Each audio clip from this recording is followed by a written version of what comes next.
বর্ধমান সহ নতুন ধরনের মেলার অভিজ্ঞতা দিয়ে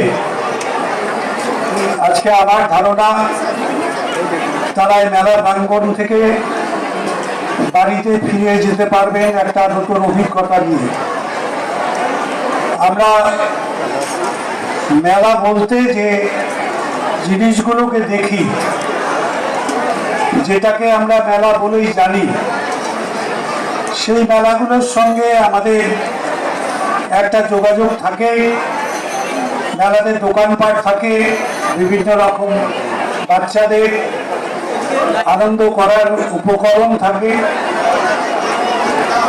আমাদের এই মেলাটা আমাদের রাজ্য সরকারের পক্ষ থেকে, আমাদের ক্রেতা সুরক্ষা দপ্তরের পক্ষ থেকে একটু নতুন ধরনের মেলা। এখানটায় যেমন একদিকে আমাদের পশ্চিমবঙ্গ সরকারের যে সমস্ত কর্ম উদ্যোগের মধ্য দিয়ে সার্বিক উন্নয়ন করার যে চেষ্টা আমাদের মাননীয় মুখ্যমন্ত্রী শ্রী মমতা ব্যানার্জির হাত ধরে পশ্চিমবাংলার মানুষের কাছে আমরা পৌঁছে দিতে চেষ্টা করছি, সেটার যেমন একটা আনুষ্ঠানিকভাবে সফল রূপায়ণ মেলাগুলোর মধ্য দিয়ে বিভিন্ন স্তরে বিভিন্ন সময়ে যেটা মানুষরা দেখতে পান, এই মেলাতেও সেই ধরনের আমাদের বাংলার কৃতি শিল্পীদের হাতের কাজ থেকে আরম্ভ করে আমাদের পুরনো সংস্কৃতির ধারক বাহক আমাদের শিল্পকলা, তার যেমন একটা সমাবেশ থাকবে বিভিন্ন স্টলগুলোর মধ্য দিয়ে।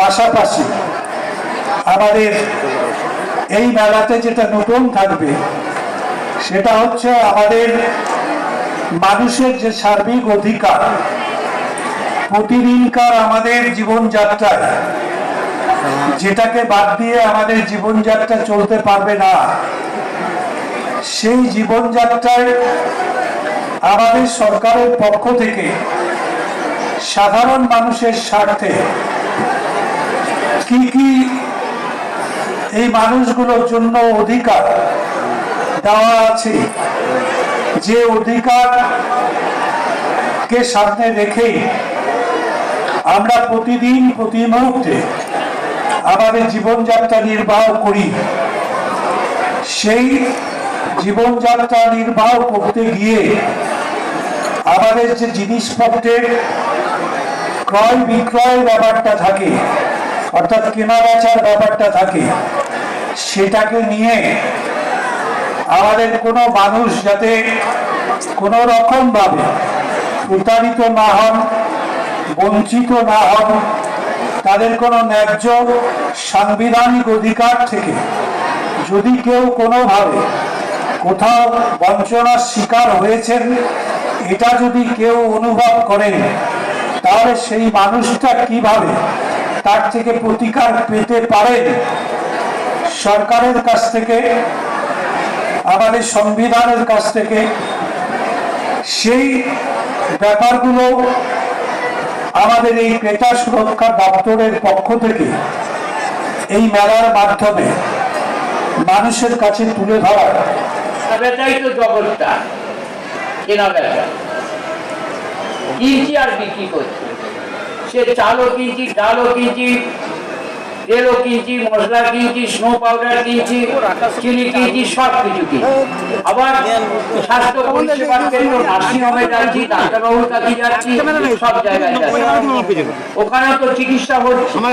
এটা আমার একটাই আবেদন, ডিএম ম্যাডাম আজকে এসপি চলে গেলেন, আমাদের সিএমওই দপ্তরে পরেশবাবু খোকনকে বলছেন, জানেন তো সেফটি সিকিউরিটি অফিসার থাকে, কিন্তু সেফটি সিকিউরিটি অফিসার খুব আরো বেশি করে নজর দিতে হবে। বিপ্লব দাকেও বলবো, তার কারণ গ্রামের লোকে ঠকানো সুবিধে, তার কারণ আগে এখন ইলেকট্রনিক্স বার্তারা বেরিয়েছে, কিন্তু এখন দাঁড়িপাল্লায় ওজনের ক্ষেত্রেও সেটা কিন্তু গ্রামের মানুষ অতটা বুঝতে পারে না, অনেকে চলে গেলেন, যেহেতু দুটো থেকে এসেছেন সেই মায়েদের উদ্দেশ্যে বলবো, দপ্তর তো মমতাজি এই জন্যই করেছেন, সচেতনতার জন্য। সাংবাদিক বন্ধুরাও কি ঠকছেন না? আমরাও কি অনেক জায়গায় ঠকছি না? করার কিছু থাকছে না। অতএব এই ব্যাপারটা সচেতনতা করবার জন্য এই মেলা থেকে বার্তাটা দেওয়া, তার জন্যই মমতাজি এই প্রকল্প দিয়েছে এবং এই দপ্তরকে অত্যন্ত অ্যাক্টিভ করেছেন, যেটা আমাদের নজরে আলোয় আসতো না। তাই কেনা বেচার ক্ষেত্রে সবাই তো কিনে, আমি কখনো কিনি কখনো বিক্রি করি, আমি নিজেই যদি মনে করি। উদাহরণ, কেউ না কেউ ক্রেতা, আবার সেও কখনো বিক্রেতা, এটা তো স্বাভাবিক, ছন্দেতেই এসে যায় স্বাভাবিক। সেটা পরিমাণগত মশলা বিক্রি হয়, তার গুণগত মান, রং যা মশলা